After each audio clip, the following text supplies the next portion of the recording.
जय जगन्नाथ बंधुगण समस्त को प्रणाम। हरे कृष्ण कृष्ण कृष्ण हरे हरे, हरे राम राम राम हरे हरे। जोठी श्रीकृष्ण को नाम नेले मनर अशांति शांति रे परिणत हुए, शरीर आत्मा पवित्र हुए, दुख लाभ हुए। सेठी के भावी नथिबे तांको जीवन मध्य अनेक दुख और विरह रे भरी थिला।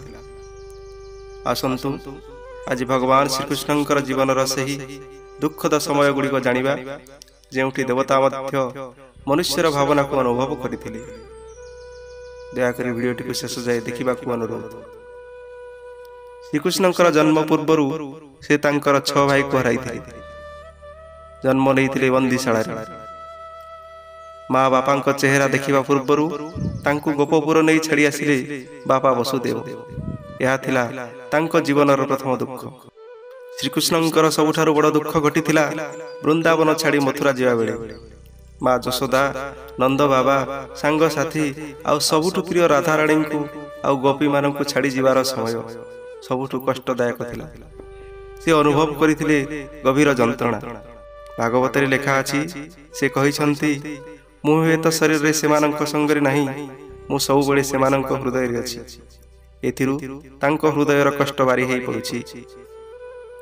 धर्म पाई मामु कंसक विरुद्ध रे युद्ध करी तांको मारिबा श्रीकृष्णंक पाई दायित्व थिला, किंतु निज परिवार पाई एते बड़ पदक्षेप नेबा तांको मानसिक स्तर रे कष्ट देइथि।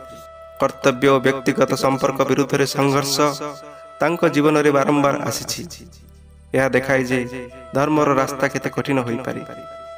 महाभारत युद्ध पर गांधारी युद्धर सब विनाश पाई दोषी करी तांको अभिशाप देली, तुमर जादव वंश विनाश हेबो।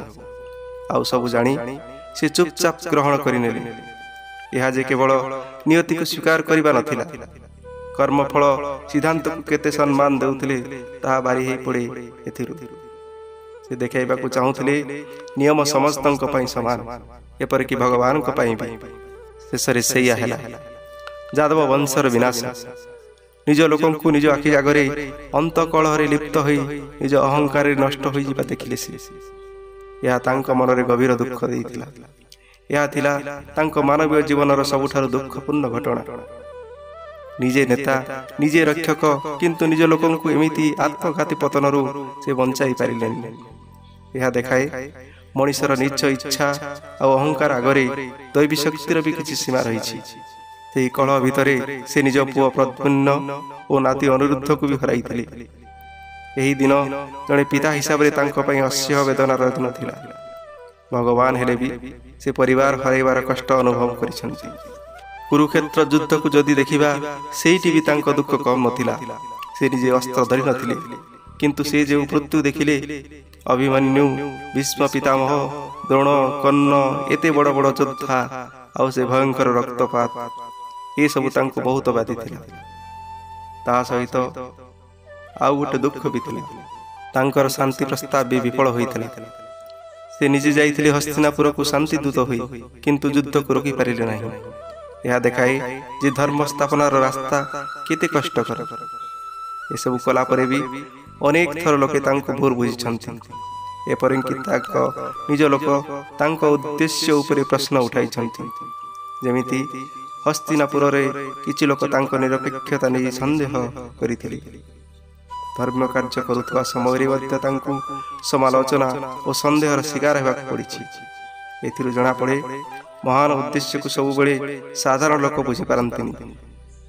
आउ शेषरे निजर देह त्याग जणे शिकारी द्वारा, जे भूल रे हरिणर कान भावी तांको पादुका को तीर निक्षेप करिथिला। आउ जंगल रे एका एका से शरीर छेड़िथिले। ताहा थिला केते जे कष्टदायक। एठी भगवान कर मानव रूप रे भाग्यर अभिसाम्यवता आउ तांकर विनम्रता देखाइबा को चाहिछंती।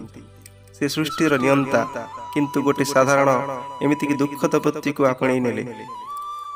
श्रीकृष्ण का जीवन केवल हस खुशी आउ लीला भरपूर नथिला। तांको दिव्य स्वरूप भितरे भी से मनीष परि दुख, संघर्ष, त्याग ये सब को बहुत गभीर भाव रे अनुभव करिसंती। तांको जीवन हमको सिखाए दुख और विनाश मध्य धर्म, प्रेम और दया केमिति अतुट रही पारे। ভিডিওটি ଆରମ୍ଭରୁ ଶେଷ ଯାଏ ଦେଖିଥିବାରୁ ଆପଣଙ୍କୁ ସମସ୍ତଙ୍କୁ ଧନ୍ୟବାଦ। କାହାଣୀଟି ଭଲ ଲାଗିଲେ କମେଣ୍ଟରେ ଜୟ ଶ୍ରୀକୃଷ୍ଣ ଲେଖିବାକୁ ଅନୁରୋଧ।